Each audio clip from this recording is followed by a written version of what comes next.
Herkese merhaba sevgili hanımlar, kanalıma hoş geldiniz. Yine fıstık gibi bir modelle geldim. Bu sefer fıstık modelimizi büyük bir çantada çalıştım ben. Ee, Yerli rafya kullandım. İpimin dokusu oldukça yumuşak ve inanılmaz hafif bir çanta oldu. Askımız suni deri, ince yapıda bir askı. O yüzden bu çantamıza çok yakıştığını düşünüyorum ben. Ölçüleri oldukça büyük. Hemen sizlere bir ölçü vermek istiyorum.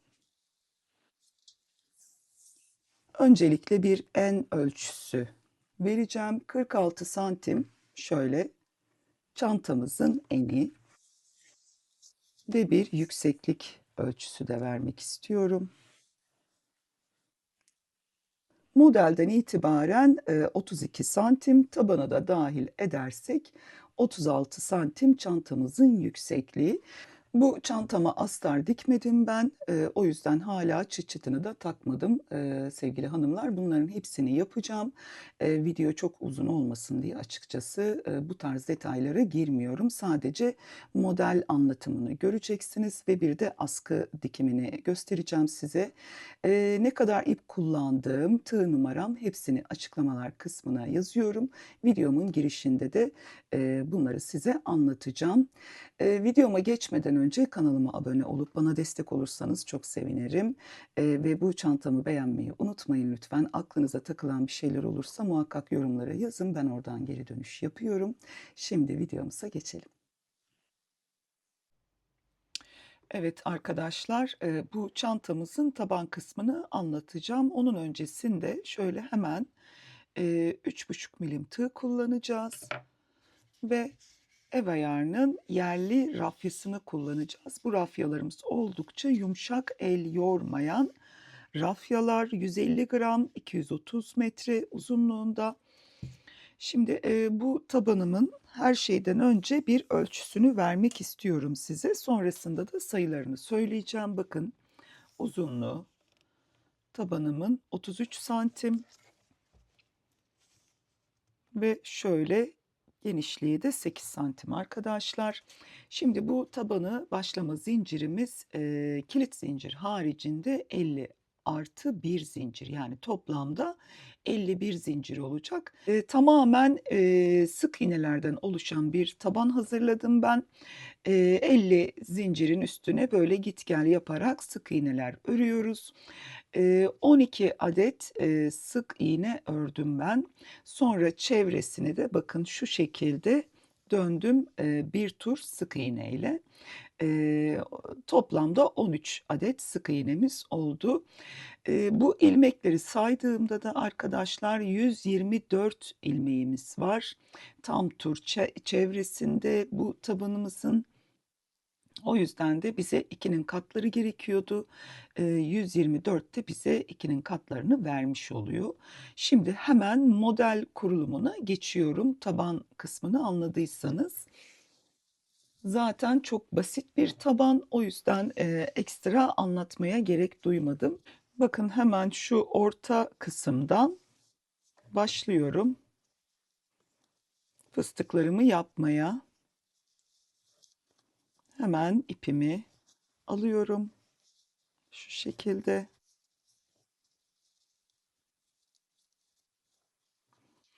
Ve bu diğer ipimi de üstüne attım. Şu şekilde buraya bir kilit yaptım arkadaşlar. Bir tık uzatıyorum ilmeğimi. Bakın kilidi yaptıktan sonra tekrar bir zincir çekmiyoruz. Aynı noktaya bu arkadaki ipi de içine alarak şöyle ikinci ilmeğimi ve üçüncü ilmeğimi de uzatıyorum. Buraya 4 tane yapacağım çünkü burası ilk fıstığımız. Hepsini tek seferde çıkartıp bakın bir kilit yaptım. Tığımın başına doladım. Bu kısmı atlıyoruz. Hemen yanından şu arkadaki ipi de içine alarak tekrar bir üçlü grup yapacağız. Bakın bir tane battım çıktım, ikinciyi battım çıktım. Şimdi de üçüncü grubumu yapıyorum ve hepsini tek seferde çıkarıyorum arkadaşlar ve bir kilit zinciri yaptım. Şimdi burada yine tığımın başına doladım. Bir tane atlıyorum hemen yanındakine. Şöyle bir tık uzattık. ikincisi ve üçüncüsü. Üçlü dolgular yapıyoruz arkadaşlar. Hepsini tek seferde çıkardım ve bir kilit yaptım. Şimdi bu köşe noktalarında sadece bu sırada arttırma yapacağız arkadaşlar. Şimdi yanındaki başağa batacağım ben tekrar, yani ilmek atlamayacağım. Bu kısımlara tam 4 tane yan yana yapacağız. Bu birincisi. Hemen bakın, buraya batıyorum. İlmeğimi uzattım. İkinci sefer batıyorum, yine uzattım ve üçüncü sefer batıp hepsini tek seferde çıkarıp bir kilit yaptım. Burası bizim daha önceden ipimizi kopardığımız yer. Hemen orayı da hem sabitleyerek, bakın tam şu kısma battım. Diğer iplerimi de üstüne alıyorum. Şöyle uzattım. Aynı noktaya bir daha battım, uzattım ve aynı noktaya bir daha battım, uzattım. Hepsini tek seferde çıkardım. Şimdi son buradaki dördüncü yan yana olan, yani arttırma fıstığımı yapıyorum. Tığımın başına tekrar doladım. Diğer ipleri de içine alarak hafif uzattım. Sonra aynı noktaya bir daha batıp uzattım. Sonra aynı noktaya bir daha batıp uzattım ve hepsini tek seferde çıkardım arkadaşlar. Bakın, tam bu köşe noktalarında arttırma yapmış olduk. Bu bütün tabanımızın köşeleri için geçerli. Bu köşelerdeki, bakın, tam bu kısımlara 2 buraya, 2 buraya arttırma yapacağız arkadaşlar. Bunları yan yana modelimizi kuracağız. Sonrasında tekrar bu aralarda yine bir tane ilmek atlayarak diğerine batabiliriz. Ama köşelerde dediğim gibi ufak bir arttırma yapıyoruz. Hemen devam ediyorum. Şimdi burada bir tane atlıyoruz. Artık tığımın başına doladım. Gelen başağa atlıyorum. Hemen yanındaki başaktan şu şekilde yine bir üçlü dolgumu yapıyorum arkadaşlar. Ve hepsini tek seferde çıkarıp bir kilit yaptım. Şimdi yine yanındakini atlıyorum. Bakın, bunu atlıyorum. Buna modelimi yapıyorum.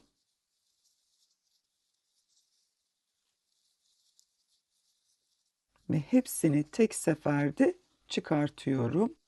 Son kez göstereceğim burayı. Yanındaki ilmeği atlıyorum. Diğer ilmeğe batıyorum. Ve şu şekilde ilmeklerimi uzatarak buraya üçlü bir dolgu yapıyorum. Sonra hepsini tek seferde çıkarıyorum arkadaşlar. Bakın, bu şekilde. Şimdi bu köşeye kadar örelim. Bu köşede tekrar görüşelim.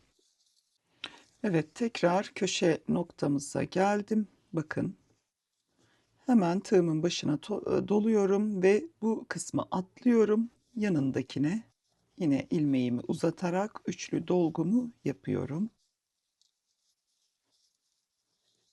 Hepsini tek seferde çıkarıp bir kilit zinciri yapıyorum. Şimdi tekrar yanına batıyorum. Yani kenar arttırmalarını yapıyorum arkadaşlar. Bir kilit zincirimi yaptım. Tekrar başına doluyorum. Hemen yanındakine tekrar bir üçlü grup yapıyorum.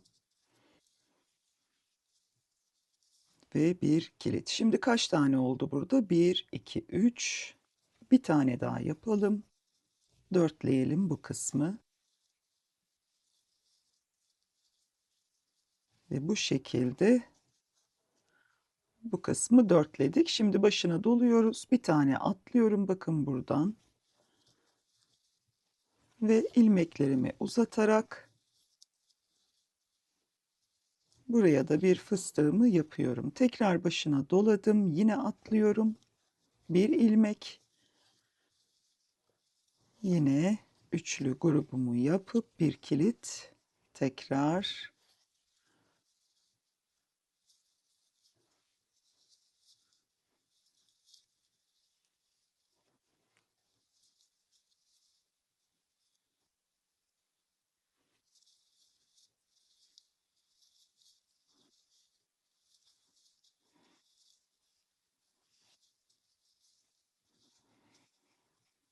Evet, şimdi bunun yanından devam ediyorum. Bakın birinci arttırmamı yaptım diyelim. Hemen yanındakine batıyorum. Yine bir üçlü grup yapıyorum arkadaşlar. Bir kilit. Hemen yanındakine tekrar yapıyorum. İlmeklerimi uzatıyorum ve hepsini tek seferde toplayıp bir kilit zinciri yaptım. Tekrar yanındakine batıyorum.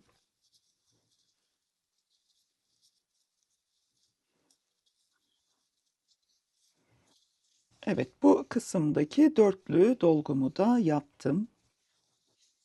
Şimdi buradan bir tane ilmek atlıyorum. Hemen diğer bir ilmeğe tekrar bir fıstığımı yaptım. Evet, bu kısımda yine ilmekleri atlayarak devam ediyoruz. Bu köşede yine 4 tane yan yana olacak. E, Ve burada tekrar buluşalım arkadaşlar. Bu kısmı buraya gelince hesaplayalım lütfen. 2 tane buraya, 2 tane buraya, sonra buralarda aralarda bir tane boşluk kalmalı. Bu kısmı sayarak ilerleyelim.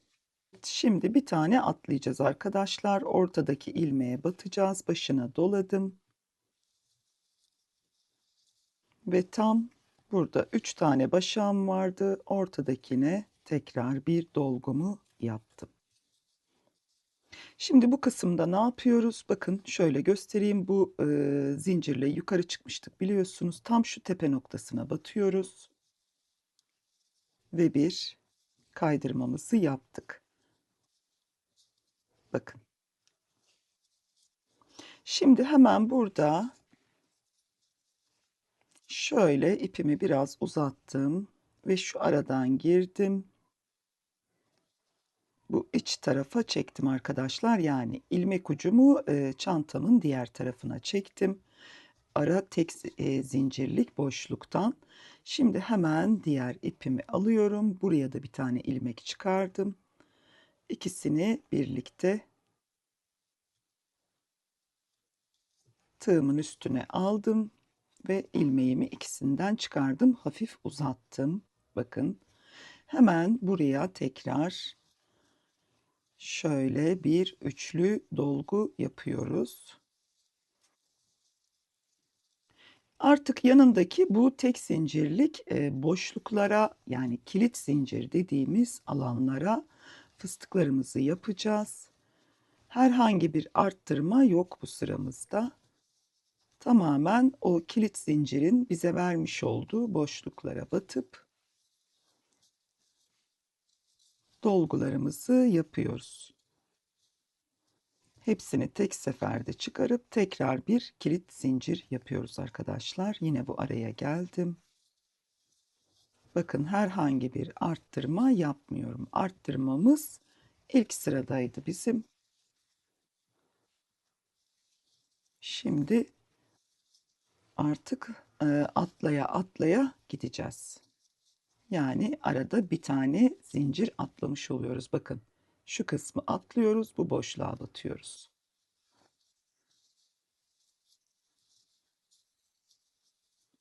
Ve üçlü dolgularımızı yapıyoruz arkadaşlar. Şu şekilde göstereyim.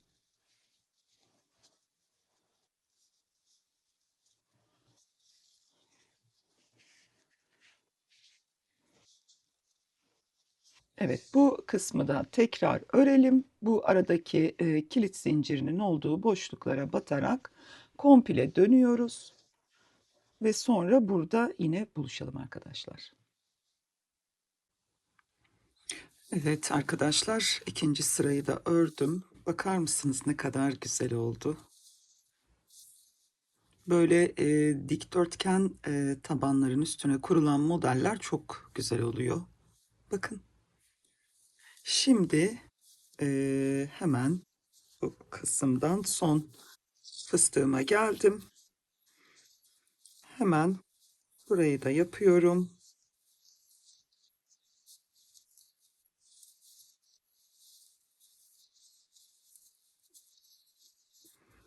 Ve bu kısımda tekrar birleştirme göstereceğim size.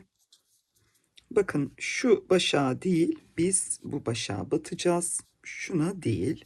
Çünkü zaten buradan bir kaydırma yaptığımızda bize bu atlamış olduğumuz başa bu nokta veriyor. Görmüş olduğunuz gibi. Şimdi tekrar ipimizi ara noktamıza çekelim.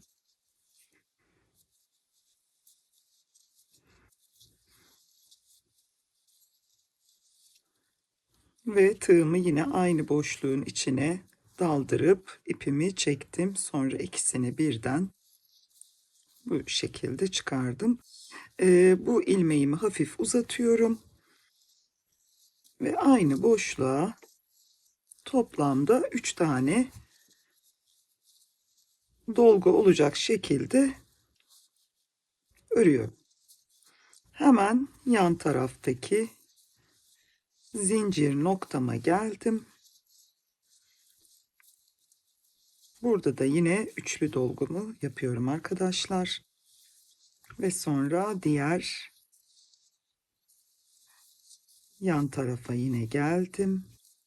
Ve yine aynı işlemi yapıyorum. Bakın modelimiz bu şekilde oluyor.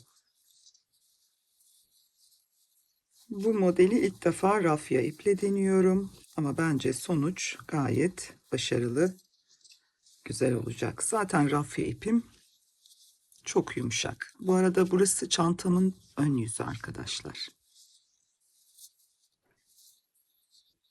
Hep düzden ördüğüm için bu kısım ön yüzü. İç kısmı bu taraf. Bakın. Şöyle göstereyim. Şimdi bu çantamızı yeterince yükseltelim. Sonrasında tekrar görüşelim. Evet sevgili hanımlar, çantamı ben oldukça yükselttim. Şimdi size bir ölçü vermek istiyorum. Son bir sıram kaldı. Ama onun öncesinde bir ölçü vereyim. Hemen bakın bu kısımdan tutuyorum. Model kısmını hesaplayacak olursak ilk fıstığımızdan itibaren 27 santim. Tabanı da dahil edecek olursak 31 santim çantamızın yüksekliği. Tabii ben bu 27 santimlik alanı hesaplayarak bu çantamızı yükseltiyorum. Hemen bir de en ölçüsü vermek istiyorum size. Çantamız yukarıya doğru oldukça genişledi. Küçük bir çanta olmayacak. 46 santimde, bakın şöyle göstereyim, 46 santimde çantamızın eni. Şimdi toplamda kaç tane fıstık yaptım? Burayı saydığımda bu kısma kadar 20 adet, yani bu sıra üst üste koyduğumuzda 20 adet fıstık oluyor. Ben şimdi 21 fıstık yapacağım. Bir sıra daha gitmek istiyorum üstüne.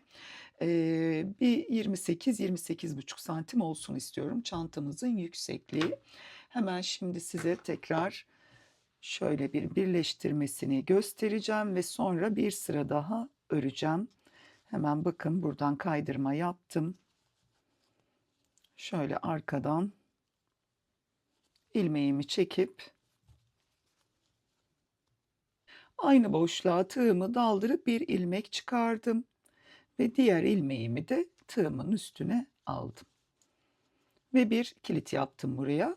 Birleştirme noktalarımız bu sayede belli olmuyor hanımlar. Bakın şöyle zaten anlayacaksınız da. Gayet güzel yukarıya doğru çıktık. Buraya bir kilit yaptıktan sonra tekrar bir sıra daha öreceğim.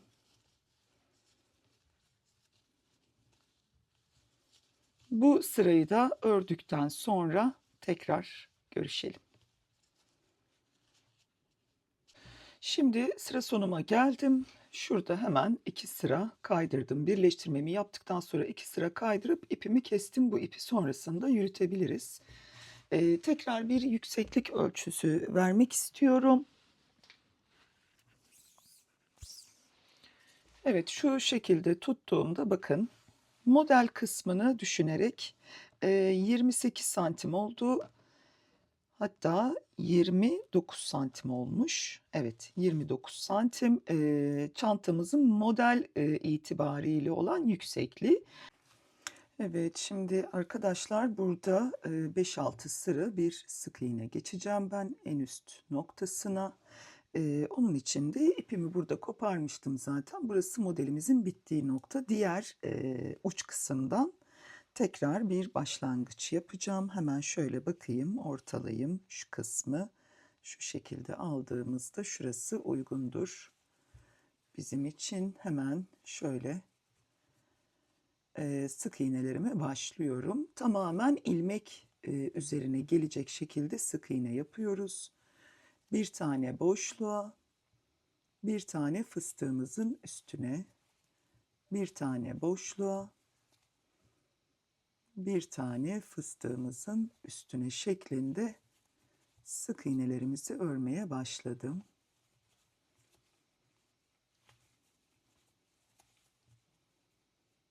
Şu şekilde. Ne sıkı ne de gevşek örüyorum. Kendi elinize göre ayarlayın lütfen ilmeğinizin sıkılığını, gevşekliğini. Bir tane fıstık üstüne, bir tane boşluğa. Tamamen spiral bir şekilde öreceğiz. Bilginiz olsun.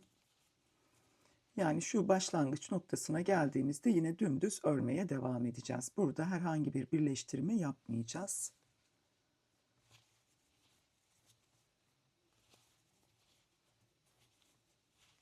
Ben bir 3 sıra öreceğim. Sonrasında tekrar görüşelim hanımlar. Evet, şimdi 3 tane sık iğne ördüm ben üst üste. Bakın 2 sıra daha öreceğim. Toplamda 5 sıra sık iğne örmüş oluyoruz bu kısma. Şu anda mevcut yüksekliğimiz 30 santim. 31,5 santim ya da 32 santim gibi bir yüksekliği olacak bu çantamızın. En son sıramızın üstüne lütfen bir kaydırma geçelim. Hatta şu ilk sıraya da ben kaydırma geçmeyi düşünüyorum. Hem buraya bir hoş bir görüntü kazandırsın hem de daha sağlam olsun çantamızın ağız kısmı diye. Şimdi burada 5. sırayı örelim. Kaydırmada tekrar görüşelim. Ve son sıramı da ördüm. Buradan bakın 5 tane sık iğnemizi de bitirdik. Şimdi bu son sıraya kaydırma yapmadan önce şu en alt sırayı bir kaydırma yapmak istiyorum. Ben bu kısımda böyle bir çerçeve oluşturacak ve bu da çok hoş olacak diye düşünüyorum. Hemen bakın şöyle şu kısımdan başlıyorum. İpimi içeriden aldım. Şu şekilde. Hemen yanından tekrar tığımı batırıyorum ve bir kaydırma yapıyorum. Bakın. Hemen yanından tekrar batıyorum ve bir kaydırma yapıyorum. Bu diğer uç burada kalabilir. Zaten buraya dönüp geleceğiz. Dönüp geldiğimizde iki ucu arkadan bağlayabiliriz. Şimdi buradan devam ediyorum. İpimi aldım ve bir kaydırmamı yaptım. Her ilmek boşluğuna batarak kaydırmamızı yapıyoruz. Şöyle hatta alttan yapayım ben. Üstten daha zor oldu çünkü. Bakın şu şekilde.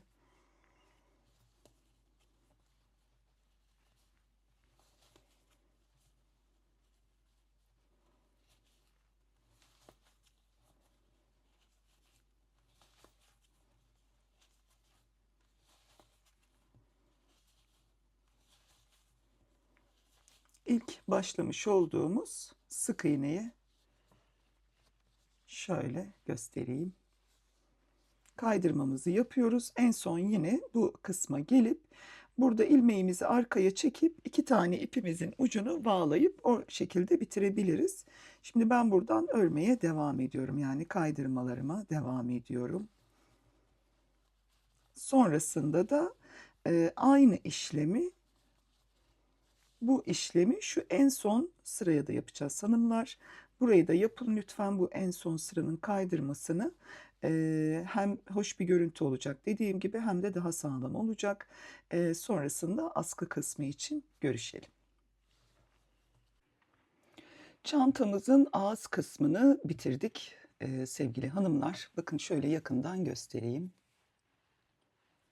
Bu ilk sıramıza bir kaydırma yaptık. Bir de son sıramıza kaydırmamızı yaptık ve ortaya böyle gerçekten çok şık bir görüntü çıktı. Bakın hem de çantamızın ağzını şöyle bir derleyip topladı.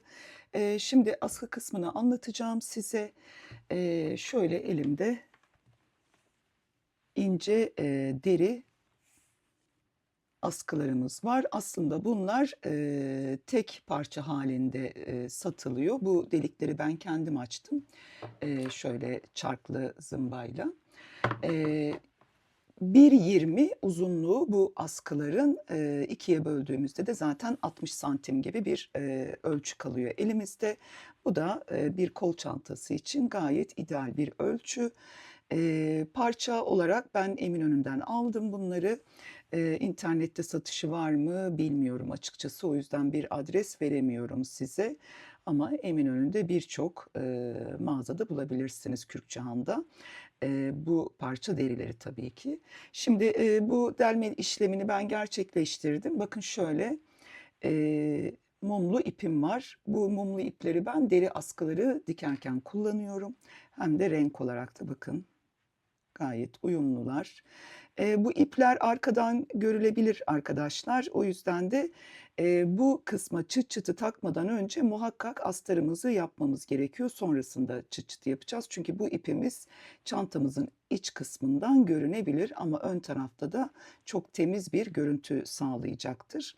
Hemen şöyle iğneme ipliğimi takıyorum.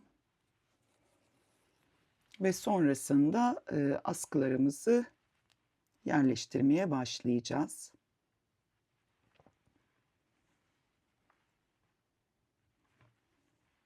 Çok uzun uzun da kesmeyeceğim bu ipleri. Hemen şöyle ayırıyorum kenara ve buradan çantamızın ağzından bir ölçü vereceğim size. Tabii sizin elinizde farklı bir askı da olabilir ya da kendi ipinden de bir askı yapabilirsiniz bu çantaya. Benim elimdeki malzeme bunlar olduğu için ben bunları kullanıyorum. Ama siz kendi ipinden örebilirsiniz, daha kalın askı tercih edebilirsiniz ya da daha farklı hazır bir askı da kullanabilirsiniz. Kendi renginden de olur veya böyle kahverengi, taba o tarz renklerde çok uyumlu olacaktır bu çantamıza. Bakın şöyle ölçüyorum. Bu kısımdan bu kısma birkaç santim fark etti. Ama bence gayet güzel oldu. Tam 44 santim burası. Çantamızın bitiş noktası 44 santim. Hemen şuradan bir ölçü alacağım ben. Şuradan tutuyorum. Şöyle hafif de alıyorum. Burada 12. santimden işaretleyicimi takıyorum. Çünkü askıları tam bu noktaya dikeceğim. Hemen aynısını bu tarafa da yapıyoruz. Bakın şöyle çok hafif çevirdim şu kısmı. Hemen buradan da bir işaretleyici koyuyorum. Ki kafamıza göre bir ölçü almayalım diye. Bunların da dengeli olması çünkü çok önemli. Evet, ortada da muhtemelen 20 santim kadar bir ölçü kalacak. Bakın 20 santim. Hemen iğnemi, ipliğimi alıyorum ve askımı da aldım. Bakın şu şekilde. Bu delme şuradaki ölçüyü de ayarlayıp öyle deldim ben bu askılarımızı. Hemen şuradan başlıyorum dikmeye.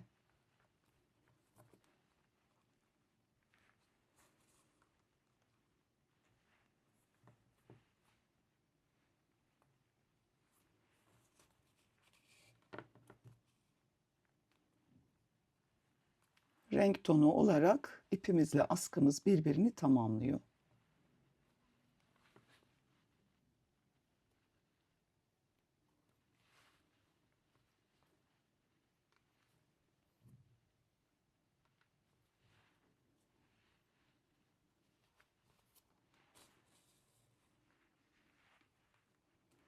Şimdi buradan birkaç kat geçebilirsiniz hanımlar.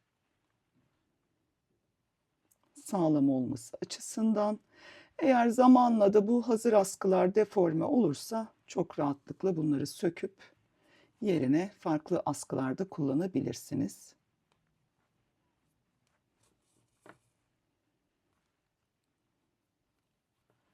Şu işaretleyicimi alıyorum.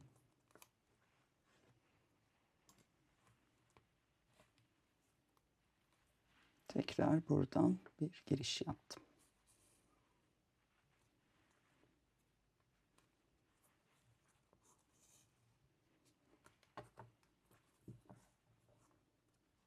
Evet, şu şekilde görüntüsü olacak. Şimdi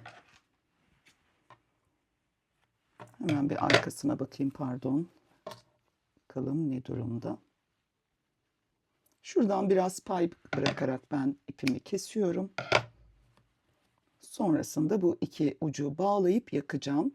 Herhangi bir şekilde çantanın içine yedirmiyorum. Zaten mumlu ip olduğu için bunu böyle buraya bir sıkı bir düğüm yaptıktan sonra böyle dipten kesip çakmakla hafif ucunu yakabiliriz. O zaman çok daha sağlam oluyor. Onun için burada pay bıraktım veya ekstra bir düğüm de yapmadım farkındaysanız. Gereksiz görüntü kirliliği olmasın diye onu en son yakacağız. Hemen buraya geldim.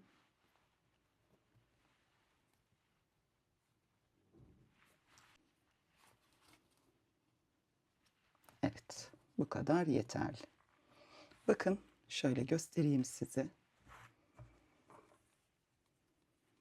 Askımız bu şekilde olacak. Bence çok da yakıştı bu çantamıza. Rengi de çok yakıştı.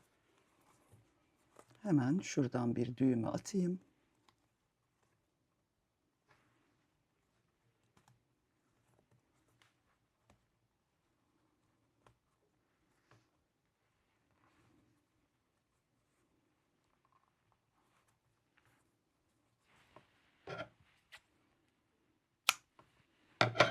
Aynısını bu tarafa da yapalım.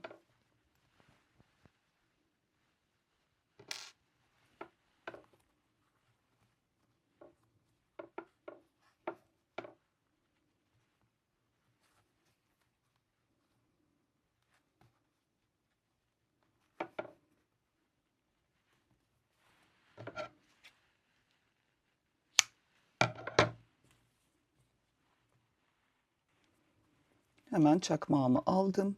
Ne demek istediğimi şimdi size göstereceğim.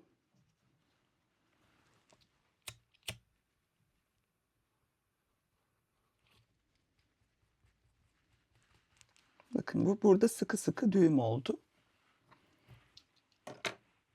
Şu ucundaki fazlalıkları da kesiyorum.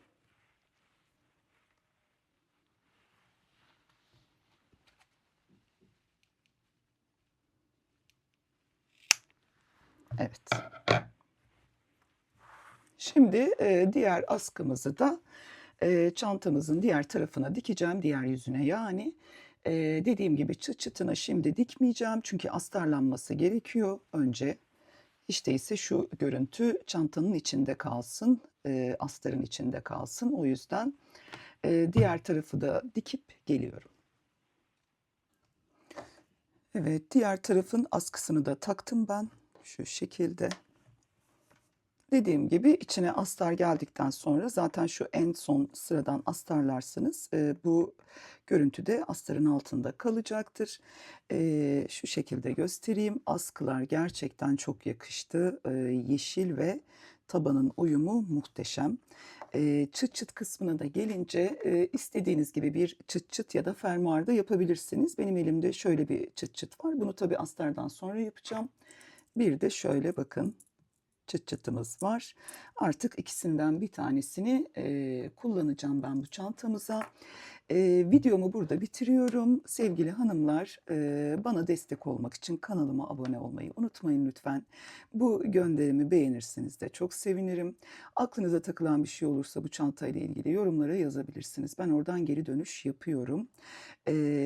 Çantama ne kadar ip kullandığımı, askı ölçüsünü, tığ numaramı, her şeyi açıklamalar kısmına yazacağım. Oradan bakabilirsiniz çantaya başlamadan önce. Çok şık, zarif, yazlık, inanılmaz hafif bir çanta oldu. Gerçekten muhtemelen 300 gram gibi bir ip kullandım ben.